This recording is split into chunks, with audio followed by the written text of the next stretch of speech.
Hey everyone, welcome back to Mac Nation. I'm your host, Hanyi, and today we have such a good one for you.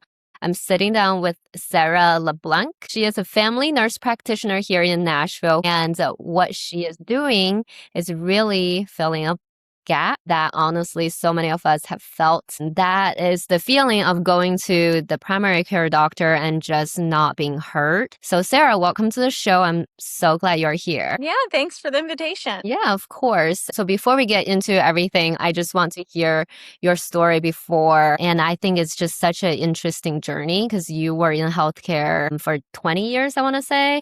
Yeah.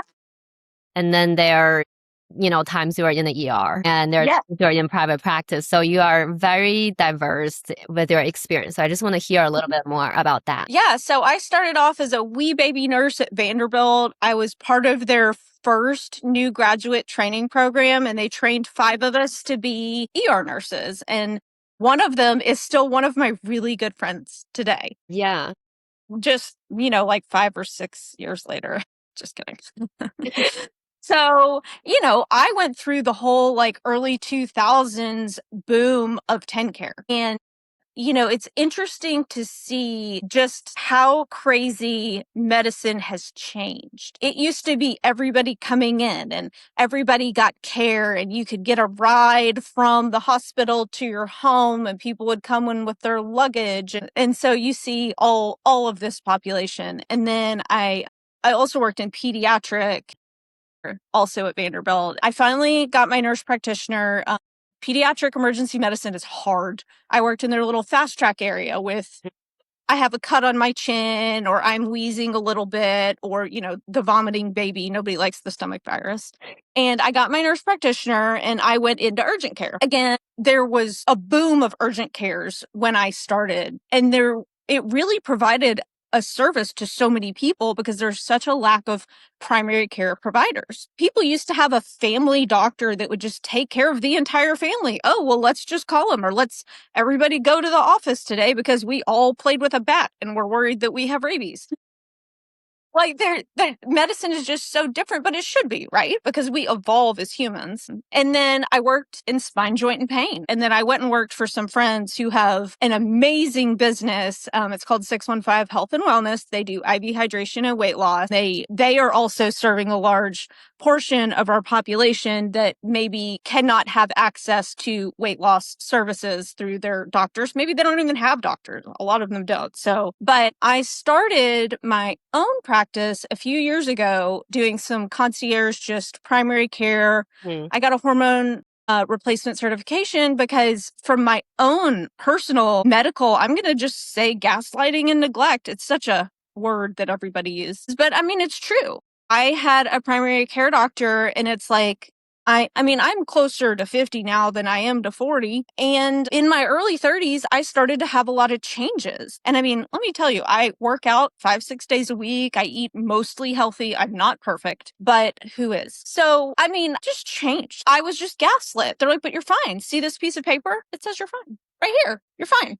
I was like, but I'm not fine. I'm gaining weight. I'm tired. My hair's falling out, like all these things. And it wasn't until a few years ago, I actually was like, okay, forget all of these people. I'm going to go find somebody that's listens. So where do I go? To the Facebook. And I'm like, hey, who has somebody that listens? And I went to a doctor in Cool Springs. His name's Dr. Lodge. He's great. Guess what he did? He listened, and he was like, you are a classic thyroid patient, but my labs are always normal. Yeah. They're always in that normal parameter. And when he checked them, guess what? They're still in that normal parameter. But when he checked my antibodies, I have Hashimoto's. Wow. And I took one pill of thyroid medicine. And I was like, I had no idea I had so much brain fog. Yeah. So it was literally like this. Oh my gosh. Guess what? People can be normal and have issues. You can't look at somebody and say, but you shouldn't be anxious, or you shouldn't be depressed, or you shouldn't be tired and sleeping all the time. Why are you being so lazy? That's not the issue. And it's having somebody take the time to find out what is that issue. What you mentioned earlier was really crazy to me. You said you had that like aha moment with your doctor when you finally figure out what's going on with yourself. I had that moment recently, about 2 months ago. It was so random. I rolled my ankle, which I worked for a podiatrist, so that was very easy. I just talked to them. I was like, "Hey, like this part of my ankle hurts. What do I do?" And they said, "Okay, I will prescribe you some dose pack and take it. Like help out. They will help the inflammation." And I took the steroid pack. I did not realize how much chronic inflammation I had in my body. I just had the same moment and realized, oh my gosh, I'm not supposed to be this tired all the time. And I can have more energy than just like going to work, come back, eat, and go to sleep. I can utilize my day more. I go to my annual exam every year. I'm very religious about that. And I would talk to my provider, like, I'm kind of tired. And they will say, oh, maybe you're low in vitamin D. And the number comes back normal. And it was during winter time. So they're like, oh, everybody gets a little bit seasonal depression. So you're fine. And then now I realize, and there was something wrong with me before. So I think everyone kind of struggles with that, but our exams are all normal. Like that's what you said. Couldn't find Yeah. the cancer. And then now I kind of know what's going on with myself. Again, like I still haven't done any other testings yet, but just even following like an anti-inflammatory diet like has helped me so much with my energy level and everything. Yeah, I mean, checking an anemia panel, checking your ferritin, you go to the doctor and what insurance covers is a blood count, Hmm. a CMP, your kidney and liver function, a TSH, which is like one of 5 tests you should test for your thyroid. Yeah. You test a cholesterol panel, and if you're a man, you get a PSA if you're over 40. So Well, the panels yeah. I run like 20 tests at a minimum. And I'm like, okay, like let's see what is your picture. But even then, even if that comes back normal, you still have to listen and you have to say, what are you experiencing? And maybe we try some things that maybe are not super traditional. There's been a lot of untraditional medicine in the past, like before weight loss was a thing. And I'm talking people that are in their 80s, 90s, and or deceased, they used to be given thyroid medicine Really? to stimulate their metabolism. Yeah. You know, a lot of what changes because of big pharma and new medicines coming out. When Synthroid, which is a very common synthetic thyroid medicine, came out, all of a sudden everybody was given this one medicine that is synthetic instead of a T3 and a T4 compound like an MP or an Armour thyroid. So everybody's only getting T4 support with no T3. And then they stopped doing full thyroid panels. Wow. So they must have missed a lot of things. Yeah. They're not doing that. Like statins. Yeah. When they came on the market, all of a sudden, and I'm not saying that this is wrong, the cholesterol acceptable level went from like 240 to 200. Maybe it was 220 to 200. But yeah, our cholesterol does need to be low. But interesting that that became a new standard because of this medication that they want people to buy. So there's a lot of financially derived medicine.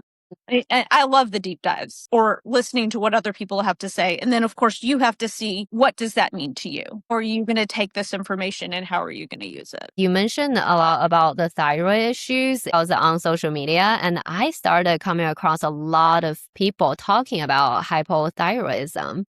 And people say that they couldn't figure it out what was wrong with them.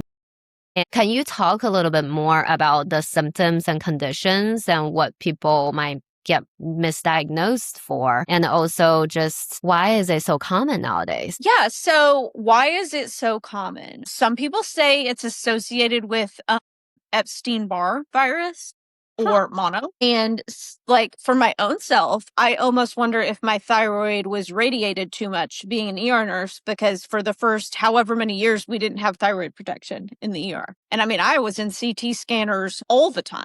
Yeah, I bet. All day long, 12-hour shift. I was like, okay. Is it our diet? Is it our environment? Are there pesticides in our foods? I mean, I don't think that there's one reason of why is hypothyroidism so prevalent. Like, why are people, you look at pictures of the Charleston Beach from, the 50s, 60s versus today, and like there's a really big difference in size and the way that people look. Why are so many people insulin resistant? that's a different topic. So a lot of people with either brain fog, weight gain, their hair thinning, hair falling out, brittle nails, constipation, those are all signs of low thyroid. There are other weird signs of low thyroid also. And that's where it really takes somebody saying, okay, like, how old are you? Like, are you having signs of perimenopause? Are you having signs of thyroid disease? And it just all needs to be evaluated. It can't be this, well, I can only code for this one visit to test this one thing today. Mm-hmm. And then you're going to come back and we're going to talk about that. And it's probably going to be normal. And then I'm going to be like, okay, I'm still having symptoms. Like, what are we going to do? Are we going to try medicine? Or, I do have a lot of conversations with people about off-label use of medicine. Like this doesn't say you should use this, but what you're telling me says you should. Yeah. So let's try it. The slow and the steady, one thing at a time. Although I do like more than one evaluation. I want to see a full panel. Like, again, what is your ferritin doing? What is your cortisol doing? Because, there's some things that are easy fixes and there's some things that aren't. Like people that have really high cortisol, well, okay, sure, yeah, go live a stress-free lifestyle. Please sleep, exercise, eat properly. And they're like, well, okay, my mom's in the hospital. I have a special needs child and I work full time at a really high level executive position. And you're like, okay, I can't take any of that away. Yeah. So then what do? Well, you focus on the things that you can. Like you were talking about an anti-inflammatory diet. Not everybody, there are like thyroid support supplements, and if you can get somebody under control with a traditional medication, or maybe they want to try the supplements first. So you have to know your client and how they're wanting to approach their problems. Again, a lot of people just want that quick fix it now. I don't want to see you again. But that's not really reality. You have to kind of be more in tune with your body and be comfortable with your provider and your provider to know them. My mom to her primary care doctor as a follow-up and like, let's talk about some other things that could help her. And then my mom pipes up, well, I don't need some 30-year-old. They're not going to understand me. And I was like, well, she's not 30, Mom. But then her doctor piped in and said, no. We're not talking about having a one-off relationship. She's like, most people your age are not still in practice. Like, you need to find somebody that you can talk to and kind of get it off your chest. And they can give you coping mechanisms. And my mom was like, I didn't think about it that way. I was like, okay, well, good response. I didn't know why she hadn't called this person. And so like really finding out the why are we doing this? Or why are we here? You can't just go to somebody and say, I don't feel good. Give me a little bit more than that. Where it takes the provider to ask the why, or like bring that out from the patient. Because oftentimes I hear from my friends or colleagues, they don't like to go to their providers because it's in and out, like 10 minutes session. Here's your order. Go get your blood drawn. Come back. And I don't even get a follow-up visit because all of my labs are normal. And so if the doctor or any provider just ask us like, hey, tell me what's going on, and we will open up and build that relationship. And everybody has a different comfort. Right. So my practice has been ever evolving because I started it when I had a full-time job. And I did that for almost 2 years and then was like, okay, I think I need to do this on my own. This is my new calling. If you look at the CDC guidelines, the only physical thing you need to see somebody is a blood pressure. So I asked them, what is your blood pressure? Are you taking it at home? If you're not, please start. And then this relationship works. Or do you think come see me in my office? And I'm now to the point that I have just added being able to draw blood for insurance to pay for it. Because I used to send everybody to Quest and then I would get all these, oh my gosh, like this location's awful. And then all of a sudden that location closed. And I'm like, oh, well, where are people going to go now? But they enjoy that convenience. And like, so it's having options. How are we going to do this? And what makes you comfortable? It's very important to people. Yeah. And I think the younger generations nowadays, they don't even have a primary. No, they don't. Most people come into podiatry are like, oh, who is your primary? He's like, I don't know. I don't have one. We're like, you need one because you never know what's going to happen. Or they're like, I go to this urgent care, which a lot of urgent cares are offering primary care now, which is fantastic. So, but I am going to offer just blood panels. Like, you want to know where you are today? We're not doing 4 tests. We're going to do the 20 tests it's going to cost this much. You can either come into me for the blood draw, I can send you out, and that includes the follow-up. Like, that's what's important. I'm willing to spend the time that it takes to extend that resource to people because it's just that important. Yeah. Just saying, well, I don't know, it's just a part of getting old, or you're just a woman, the body changes. Like, no, you don't have to have low energy. You don't have to have your sex drive depleted. You don't have to have all of the things associated with all of that.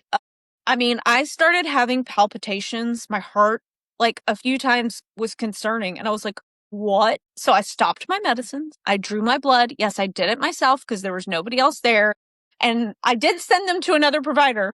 I did. That's And good. everything was fine. And so what happened? I started some estradiol per the other provider, and I haven't had a single palpitation yet. And that is one of the weird side effects of menopause. Not for everybody, or perimenopause. I don't really know where I am in the world. So you just have to know. But I was concerned it was my thyroid medicine being too much because that is also a thing.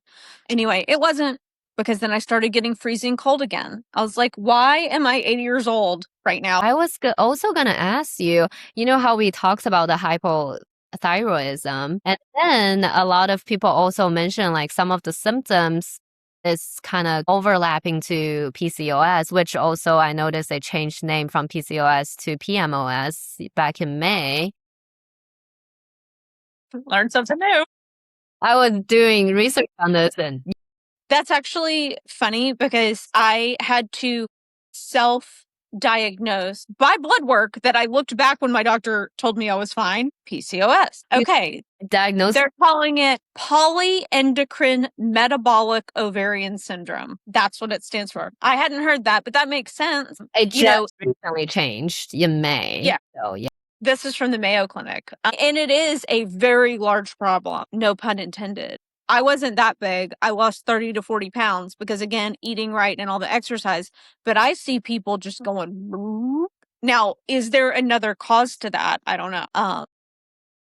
But I also hear a lot of women, I think they had to self-diagnose too, and they're not even a provider. They're like, I had to self-diagnose myself because none of the provider would diagnose me. There's an actual number on lab work. And it's not that everybody would have this, but you have your luteinizing hormone and your follicle stimulating hormone. And when they're flipped and one is twice of the other, then you have PCOS. And that's how I diagnosed myself. But it took me about 10 grand of doing a hormone certification to understand that. And in the middle of it, I was like, I've got to go back and check my lab work. And it tracks. Like, I have been on GLP medications for almost 3 years, and they have literally changed my life from inflammation.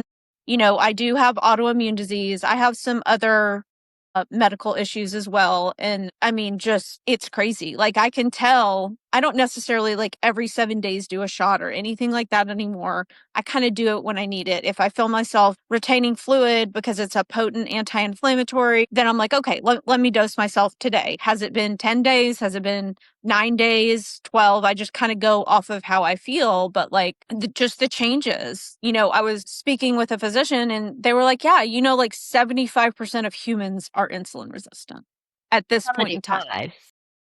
That's Wow. what she said. I did not read that again in an article that I can state has validity, sort of like the mattress comment. But I like to listen and hear. And to me, again, if you just look at a picture of a beach from the 50s to today, it looks like everybody has insulin resistance. But why? Yeah, what is the reason? What I mean, I honestly think a lot of it is the foods that we eat. And you never really know, like, what is organic. Well, you only have to have a certain scenario, I don't know what it is, to say it's organic. You're just going to pay a lot more for it. I think it's so important to eat as healthy as you can, but also America is a huge food desert. Like a lot of people live in a food desert. They can't get access to not even a grocery store. If you drive outside of a city, going to like a small town, they have a Dollar General and that's all they got. The closest grocery store is a Walmart that's like 25 miles away. So that's also the problem is the environment we live in is not really being supportive of our own health. So that's the biggest challenge, I think, for a lot of people. Yeah. Well, and people aren't growing their vegetables and they're not farming their own meats. And, what does a cow look like? Because I'm pretty sure I've seen some cows that to me look like they're mostly dead, and that's actually a healthy cow. Like you can kind of see their ribs a little bit, and I'm like, Are you sure that's healthy? but if you think about other countries, now I don't know, I don't go to farms, but I don't. Okay, this is going to be a hasty generalization because I don't know, but I think that probably our animals are a lot fatter than other countries because of antibiotics. They give them hormones because if you can get more meat per cow, then you're going to make more money. Profitable. Yeah. Mhm. And that's what our country is based on. I was in Italy a few weeks ago, and we were in a grocery store because everybody wanted some waters, and we're like, okay, well, here's a store. And I mean, their chicken thighs are this big, and they are not the color that our meat is here. Like even salmon is not supposed to be that pink. Right. Yeah. Reminds me of what you said, like the cows, and we're trying to maximum profit here. And it's the Yes. same thing we're doing in healthcare is we're trying to see as many patients as we can to Mhm. meet the profitable margin. And I think that's I mean, we have a lot of patients come in without primary care. It's not because they don't have one, it's because their primary just closed because they don't make enough money to function. Yeah. A lot of Yeah. the older primary care doctors, they decided, I'm going to retire. I'm 70. I'm going to retire because, I make less, I'm busier, and I'm charting more, and they still use paper charting, most of them. So Yeah. they're like, I'm just going to close my practice. So that's why we know there is a huge need for primary. Yeah. There's I mean, clinic. that's the problem with insurance.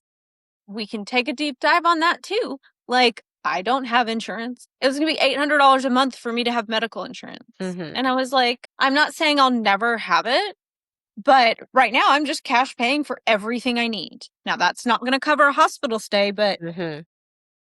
I've been looking into some catastrophic clauses. But like, why is it that we pay so much money for insurance and when you go to the doctor, they don't get reimbursed? Mm-hmm. And these are Medicare standards and it's crazy. And they're like, well, this code was wrong, so you can't do that. And I'm like, what are we even talking about right now? Like, Yeah. did you just what?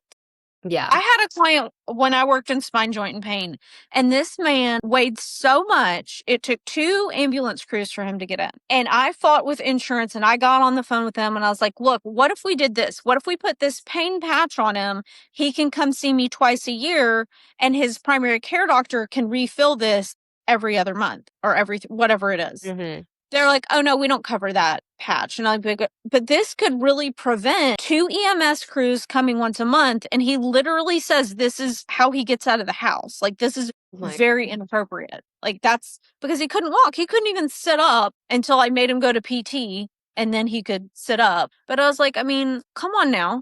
Yeah. Like, let's do something that's reasonable and not just that. Yeah. That doesn't make sense. And I mean, for you don't have to, I'm assuming you don't have to deal with insurance or billing or coding a lot. You're not wrong. I do code my charts because I do refer out a lot. I mean, I have people that I'll see and I'll do a consultation and I'm like, look, I can't help you. Mhm. Let me tell you who can though, and I'll send this over. And so then they have something to go off. I have their history and then they sort of know what they're getting into for their first visit. I do some prior authorizations. I know when stuff's not going to be covered. Like if testosterone's just not covered, okay. Like I'm not going to make something up for the insurance company. Like, no, just pay for it. Like, be like the rest of the world, and it's not expensive. And sometimes self-pay pricing is cheaper than Yeah. what you get like an insurance pricing. Because I have asked Path Group, I asked them for like a list of self-pay labs, and they're actually, some of them is like $5, less than $10. This is a lot cheaper than what they will bill it to insurance, honestly. So Yeah. but the problem is a lot of people go to their primary and, as you said, they only order like a handful of labs for them because that's Medicare standard lab panel. And versus coming to someone like you or a concierge primary, they can order 20, 25 panels and more targeted to their issues. Yeah. And it's not going to be more expensive because they will save you multiple trips or multiple visits to the doctor, which office visit is way more expensive than, doing the full Yeah. blood panel. I mean, I made my office visits, which again are $75. I took my own personal copay when I had insurance and made it $5 less. I was like, I feel like that's reasonable. If I pay $80 to go see the doctor, then I think it's reasonable. And people are like, oh my gosh, you should charge $150. And I'm like, yeah, I would make a lot more money. I would have half the clients. That's not my purpose. Like, my purpose is to help people. Yeah. So, I mean, and that should be the goal of everybody in medicine, but unfortunately, it's just not. Insurance just gets in the way. I mean, it all goes back to, doctors have to see patients every 15 minutes because their insurance is going to reimburse them 15 cents. It'll be interesting to see, like, where is medicine in 10 years? What are we doing? How are we practicing? How are the relationships? How's it functioning? Because, to me, we need to be way more progressive. One of my colleagues, she has done a few internships aesthetically in Korea, and she is going and she gets everything done. She will go have the day and they do MRIs and they do mammograms and pap smears, and you can see the cardiologist and they do a full, what is your health status? Like, why are we not there? Why are we not doing like full body MRIs? I don't know but if you talk about all the different specialists we see and all the, the things that we need to do with colonoscopies and this, that, and the other, like, why wouldn't you just bite it down? Like, what's going on in the body? Yeah. Because, I mean, we'll get there. I know we'll get there. It'll be like the Jetsons. You'll just walk through a machine. It'll take your blood, do your MRI, and you'll walk back out and they'll be like, this is what's wrong with you. I mean, that would be nice. I'll be the first one, like, test that machine on me. Well, I think a lot of people would, because a lot of people want to know. There are a lot going on, a lot of information out there, kind of like the GLP-1 boom. I think all of a sudden it became a thing. Everyone is on it. And every provider offers it nowadays, it seems like, or like another clinic offers like weight loss treatments separately. Yeah. But, like we hear that from social media, we hear that from, an ad online. But I also know, like, some people have positive experience or negative experience. I think it sounds like you had a positive experience from the Yeah. I mean, there are so many people that have such good experiences. I think people that don't have good experiences, I mean, with any medicine, you're going to metabolize it normally, quickly, or slowly. So there are the people that would metabolize the medication. If it's quick, then it's not going to help them. Like, a lot of our redheads we have trouble with their metabolism and medications and anesthesia and pain and stuff like that. So there are genetic issues that would make a medicine not work. Or if you metabolize it really slowly, then it's going to build up. So you're more likely to have like the low blood pressure or the constipation. Not every medicine is going to work for everybody, but I would say for the generally speaking, I mean, there's really not many bad things that are coming from them. Again, situationally, they are, but are you eating your protein? Are you staying hydrated? Are you maintaining your muscle mass? Or are you drinking sodas and eating fast food? Because those don't go together. Right. They just don't. Like, if you're not willing to do your part, you cannot expect the medication to do it for you. So that also is a huge thing. Well, but this is what I like. I drink Diet Coke. I drink 5 a day. And I'm like, oh, your poor skin. Yeah. How horrible. You must have a terrible gut because you can clean grease off of metal with soda. Yeah, that forever changed me in that video. Yeah. I mean, but that's not new. We just, soda companies want to make money. So they advertise it and have it everywhere. Yeah. A lot of it is, I think that's why we do this type of podcast interview, is because we're going to post it on social media. And I think a lot of people kind of get medical knowledge from social media nowadays, whether you like it or not. Like, people are searching on TikTok. They do. Yeah. And I ask a lot of people, okay, so you've presented me, like, a lot of people ask me about GLP medications. 1, because I'm on them. And 2, I used to prescribe them all the time. And I'm like, okay, well, like, why are you thinking you need to start this retatrutide? Why wouldn't you start with a semaglutide or a tirzepatide? why would you start here when you could start here and see how you do and how is your body? Like, do you need all of that? What's the advice you will give for non-medical people going to see any specialist or see any doctors? Like, Yeah. what would you advise them to do? Ask a lot of questions. Get a second opinion. There are, like, for my mom, she has a hypermobility issue. She has a neuromuscular degenerative disorder. And what I want to know is, would she benefit from a knee replacement? So I'm going to go with her to her orthopedic doctor. I'm like, is she a candidate for a knee replacement? Well, her DEXA scan or her bone density support it. Does the MRI of her knee show that her muscles and ligaments would support a knee replacement? Also, do you specialize in hypermobility? So I joined a group on Facebook that is a hypermobility, and it's an Ehlers-Danlos group. I feel my mom has it, but she's never been diagnosed. But that's sort of potato when you start talking about connective tissue disease and hypermobility.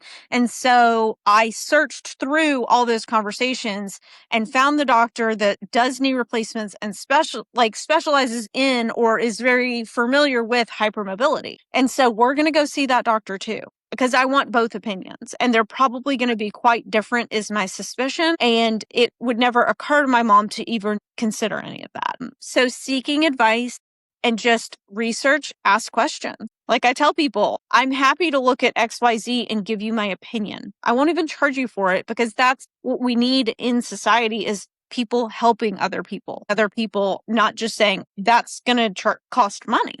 If 30 minutes of my time can change somebody's life, I'm happy to give it. That's awesome. Yeah, I think a lot of people, even going to doctor's appointment with their parents, they're just automatically like, I don't know what this doctor is talking about. Have you tried, I know you are a healthcare professional, but have you tried to ask certain questions, feed it to like an AI, like ChatGPT or something, and then see what type of answer it will give it to you? All the time. What are your thoughts now? Is it accurate and people trust it? You cannot get your answers from it. You can get other ideas and it can guide you. I have somebody that has been dealing with this rash that refuses to get blood work. And I'm like, come on, let's see what's going on. My concern is autoimmune. And this person has been doing like a lot of like diet elimination challenges, because you can do like, I think it's called 5 strands, and it's a hair test. And it's a guide to food sensitivities. Then you have to do an elimination diet. Well, this person doesn't understand what the elimination diet is. Why would I add those foods back in? I'm like, because if they're not causing the rash, then you're fine to eat them. Yeah. Like, that's how you know. You can't do half of the diet and just eliminate them. You then have to also add them back in. It's like triggers for allergies or asthma. You can't put yourself in a bubble, but like, don't go outside for 2 weeks. That doesn't exist. But you can do some skin testing and stuff that can guide you. Anyway, so I put it into chat. I'm like, what potentially could be causing this? Again, I think it's probably autoimmune. And it was, an okay guide. It could be a dermatitis, which is allergy. It could be, rosacea. It could be blah, blah, blah. And I'm like, okay, that's fair. But I was just curious what they were going to say. And it didn't really, it talked a little bit about lupus. So again, it's a guide. It's not a diagnosis. It's not going to confirm anything. And I have people bring that to me all the time. Well, this is the vitamin regimen recommended by chat. And I'm like, okay, let's talk about like line by line, like what is all of this? Because this is a lot. Yeah. If that's what you feel you need and it's going to help, I 1000% support that. But please don't start 10 vitamins in one day. My God. Don't start 3 or 4 new medications in one day. I don't support that. Like, one at a time. Let's see what helps. Let's see what doesn't help. Otherwise, it's like, what are we doing? We don't know what we're doing. Yeah. So you would say it's okay for us non-healthcare professionals to get some ideas, but we still need to see a doctor. We still need to get professional opinions.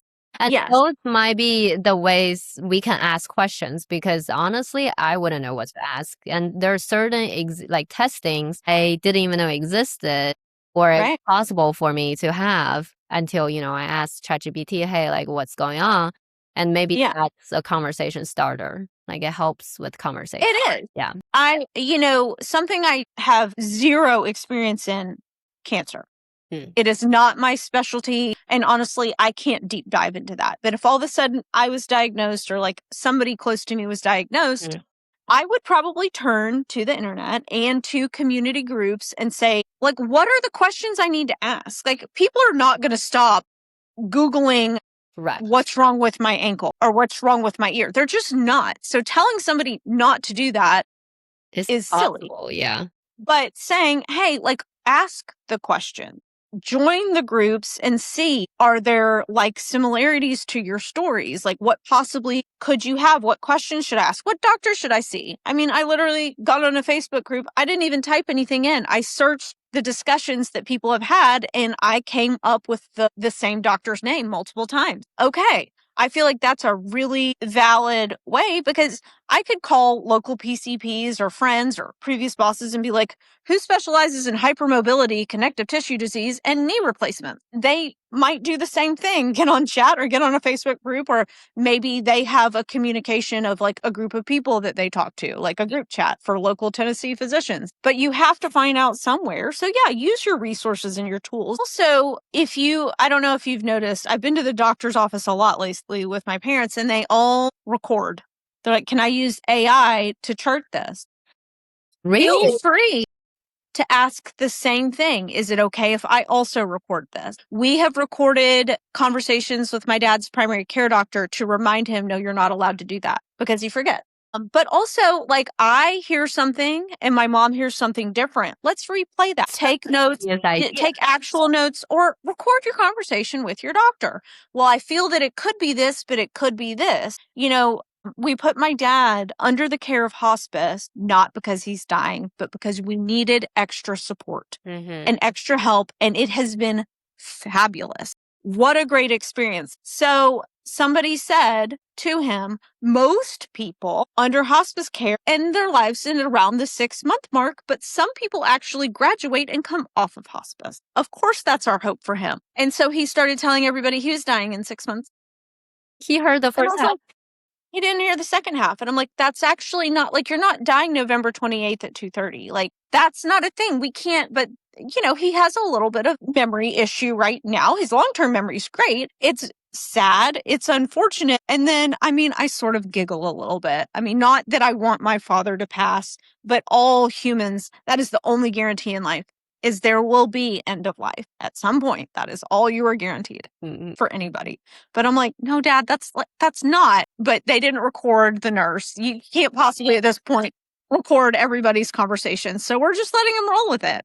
And then we tell people in private that's not actually what's going on. This is how he's doing. He's like, hey, Sarah, my funeral should be next week, right? Like, where is this funeral at? Oh, that's so funny. Yeah, I know. that's a really good advice, especially when you go to doctor's appointments with your elderly parents. Yeah. You have to record it. Yeah, I never thought about that. Yeah. Well, that's because when you and I go to the doctor, it's quick, you're fine, right? Because your blood work's fine and you're done. There's not really anything to record or write down. But it's different when there's like a lot to talk about. Like, we have all these different things. Let's talk about this today. We'll come see you next week. Well, can the doctor refuse the recording, like tell you no? Or is that okay? Yeah. Possible. For a long time, people would want to like video their Botox and I would say, okay, as long as my face isn't in it. I don't care anymore. But for a long time, just I had kids and I just kind of kept things very private. And so, yeah, and you have to respect that. But if it's an audio recording, I don't know. I think everybody would have their own opinion on that. Or I would be like, okay, well, then can you share your recording? I don't know that they would be allowed to. I don't know. Just that's going to be a case by case office policy kind of thing. I had so many good conversations. I asked you so many questions and you give me so many great answers. And I just want you to also share your social media. I know you have some issues with your current. So do you have, or maybe your website or your phone number? Like how? Well, okay. So first of all, my business is LeBlanc Health. It's LeBlanc Health. And so everything's super creative. My website is leblanchealth.com. My phone number is on there. It's 615-498-5195. I'm more than happy to answer any questions or set up a consultation is more likely what will happen. You can schedule consultations for free on through my website, and I am on social media. My personal is Sara LeBlanc. My professional is LeBlanc Health, and that is Instagram and Facebook. And do you mind sharing a little bit of your pricing structure, like the monthly fee Sure. and the blood panel as well? Blood panels are sort of a loaded thing. It depends on what specifically we offer. And sometimes there's like an invoice fee. I just charge people the cost of their lab work. Like, so the blood work I did on myself was a lot. And I think it was like $350. I charge $75 a visit. So it would be $75 plus the blood work. Now, if we put that through insurance and you go somewhere else, your insurance can pay for that, or you can come into my office and insurance can pay for it. But if you live an hour and a half away, that might not be good. Any medical visit is $75. If you're a monthly member for hormones, a lot of like testosterone is controlled. And so that requires a monthly fee for me with my structure. So you're on my subscription, it's $75. You don't ever pay for another office visit. Like, I have somebody that I'm going to chat with in a little bit, and they're like, "Oh, I have these symptoms. Can you help me today?" Yeah, absolutely. I'm not going to make money off of that, but I'm helping my client. And so some people call me all the time, and some people rarely see me, or just, hey, I just need a refill on this or that. So that's where we are today. I'm taking about 20 more New patient. subscription clients, Okay. but I will still do the one-off, like, physical with the blood work or the evaluation, or, somebody's like, "Oh, I have a cold," or "I think I have strep." I can manage these things for you. And again, it's just $75. Yeah. And I guess if someone call you or schedule an appointment today with you, how long is the wait time, like, until they can see you for like the earliest appointment?